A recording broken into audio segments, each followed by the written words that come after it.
ওরে বাপরে, হুবহু মিলে গেল না?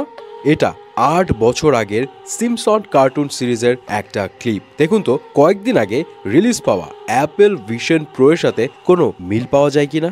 টাইম মেশিন এখনো সায়েন্স ফিকশন, পৃথিবীর কারো কাছে আছে বলে অন্তত অফিসিয়ালি কখনো জানায়নি, কিন্তু আমেরিকান একটা কার্টুন সিম্পসন, যার নির্মাতা ম্যাট গ্রেনিং, অনেকেরই ধারণা এই লোকের কাছে আছে কোনো একটা time machine. Middle class American family নিয়ে বানানো কার্টুন সিম্পসন এই সিরিজের ফার্স্ট এপিসোড টেলিকাস্ট হয় 1989 সালের 17 ডিসেম্বর, এবং এই কার্টুনটিতে এমন অনেক কিছুই দেখানো হয়েছে যা পরে আসলেই সত্যি সত্যি ঘটে গেছে। এমন কতগুলো ঘটনাই আজ আপনাদের জানাবো, যা শুনলে আপনারাও নিশ্চিত সুপার শকড হয়ে যাবেন। আর একদম শেষে যেটা দেখবেন তার জন্য নিশ্চিত আপনারা অনেকেই প্রস্তুত নন। শুরুতেই দুই ফেমাস আমেরিকান, সিগফ্রিড এবং রয়, এই দুই ভাই বিখ্যাত ছিল বাঘ নিয়ে সার্কাসে খেলা দেখানোর জন্য।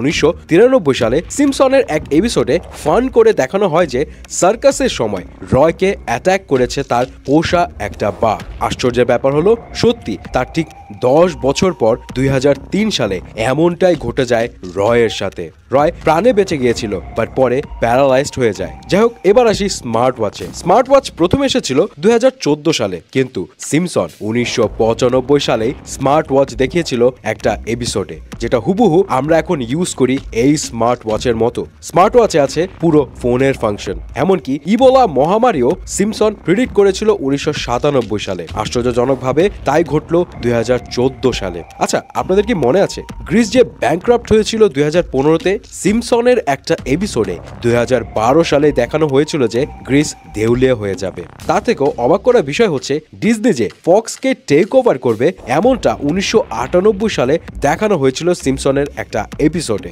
ঠিক তাই ঘটলো 2017 সালে। ওয়াল্ট ডিজনি $52 মিলিয়ন দিয়ে কিনে নিয়েছিল ফক্স এন্টারটেইনমেন্টকে।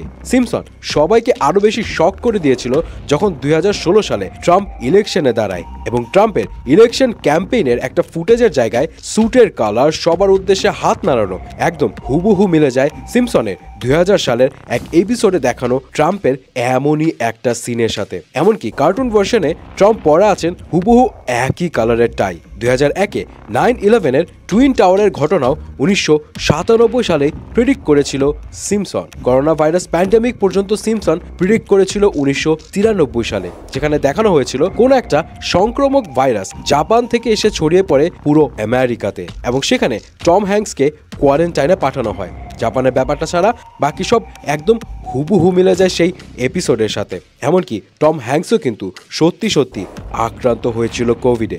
আরও এমন অসংখ্য ফিউচার প্রেডিকশন সত্যি হয়েছে সিম্পসনের। একবার দুইবার কাকতালীয়ভাবে মিলতেই পারে, কিন্তু এতবার একটা শোয়ের এতগুলো ঘটনা বাস্তবতার সাথে মিলে যাওয়া অনেকেরই ধারণা সিম্পসনের নির্মাতা ম্যাট গ্রেনিংয়ের কাছে হয়তো টাইম মেশিন আছে, কিংবা তিনি দেখতে পান ফিউচার।